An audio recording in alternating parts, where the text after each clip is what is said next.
ఎప్పుడు మొదలైందో తెలుపగల తేదీ ఏదో గుర్తించేందుకు వీలుందా? ప్రళయం ఎవరి హృదయంలో ఎప్పుడెలా ఉదయిస్తుందో గమనించే సమయం ఉంటుందా? ప్రేమంటే ఏమంటే చెప్పేసే మాటుంటే ఆ మాటకి తెలిసేనా ప్రేమంటే? అది చరితలు సైతం చదవని వైనం, కవితలు సైతం పలకని భావం, సరిగమలెరుగని మధురిమ ప్రేమంటే.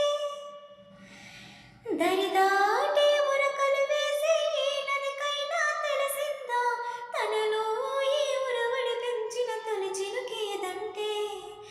సిరిపైన ఎగిరే వరకు చేనుకు మాత్రం తెలిసిందా తనలో కనిపించే కలలకు తొలి పిలుపేదంటే? ప్రాణం ఎప్పుడు మొదలైందో తెలుపగల తేదీ ఏదో గుర్తించేందుకు వీలుందా? ప్రళయం ఎవరి హృదయంలో ఎప్పుడెలా ఉదయిస్తుందో గమనించే సమయం ఉంటుందా? ప్రేమంటే ఏమంటే చెప్పేసే మాటుంటే ఆ మాట